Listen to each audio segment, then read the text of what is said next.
한국 정부가 북측에 아프리카 돼지 열병에 대한 남북 공동 방역을 제안했습니다. 북한의 새 집단체조 인민의 나라의 대대적 수정이 불가피할 것으로 보입니다. 윤지호 씨 후원자들이 후원금 반환 소송을 추진 중입니다. 김제동의 1시간 반짜리 강연료에 대한 논란이 점차 커지고 있습니다. 정부가 호화 생활을 하는 고액 상습 체납자에 대한 감치 명령 제도를 도입합니다. 자세한 소식은 잠시 후 뉴스에서 전해드리겠습니다. 시청자 여러분 안녕하십니까? 신동아 방송 뉴스 남세라입니다.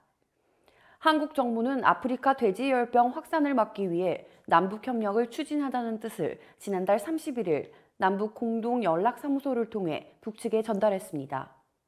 한국 측은 바이러스 확산 방지를 위한 약품과 진단 키트 지원, 방역 인력 파견 등을 검토 중인 것으로 알려졌으며 이 같은 입장을 미국과도 공유한 것으로 전해졌습니다.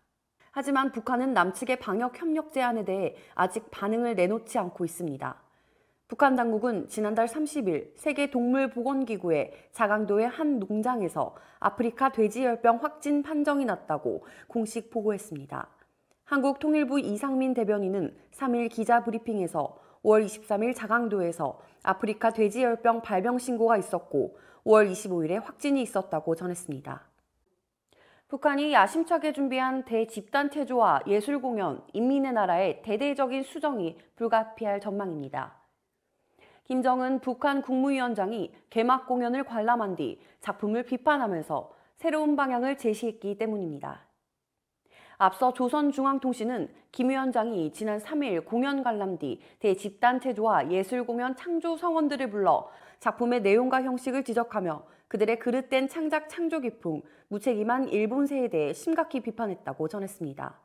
통신은 이어 김 위원장이 사회주의 문화 건설에서 문화예술 부분 창작가, 예술인들이 맡고 있는 임무가 대단히 중요하다고 하면서 우리 당의 혁명적인 문예 정책을 정확히 집행, 관철해 나가는 데 나서는 중요한 과업들을 제시했다고 덧붙였습니다. 북한 최고 지도자가 직접 비판하고 과업을 제시한 만큼 인민의 나라의 형식과 내용 역시 상당 부분 수정될 것으로 보입니다.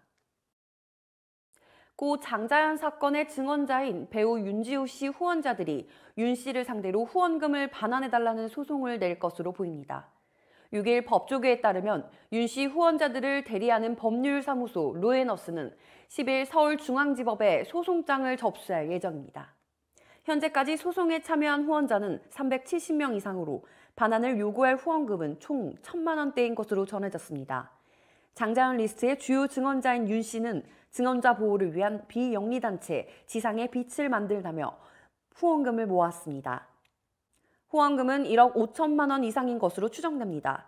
하지만 윤 씨의 자서전 출간을 도운 김수민 작가는 증언의 신빙성에 의혹을 제기하면서 윤 씨를 정보통신망법상 명예훼손 및 모욕 혐의로 고소했고 박훈 변호사도 윤 씨를 사기 혐의로 고발했습니다.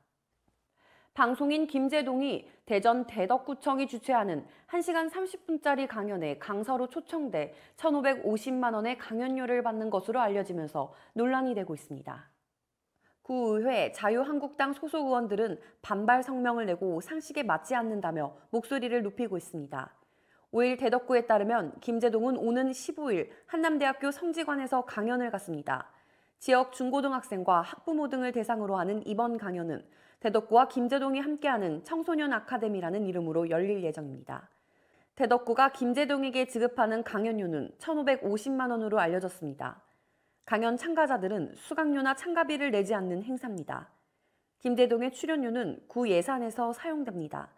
이 같은 김제동의 강연료가 공개되자 그 금액이 너무 과하다는 비판이 곳곳에서 나오고 있습니다. 정부가 호화 생활을 하는 고액 상습 체납자를 최대 31일까지 유치장에 가두는 감치 명령 제도를 도입합니다. 세금 체납자에 대한 출국 금지 조치를 강화하고 체납자 재산조회 범위를 본인 외의 친인척까지 확대합니다. 자동차세를 10회 이상 내지 않는 상습 체납자에 대해선 운전면허를 정지합니다. 정부는 5일 이낙연 총리가 주재한 국정현안 점검조정회의에서 이 같은 내용의 호화생활 악의적 체납에 대한 범정부적 대응 강화 방안을 확정하고 정부 서울청사에서 합동 브리핑을 통해 발표했습니다. 이상으로 뉴스를 마치겠습니다. 시청해주신 여러분 고맙습니다.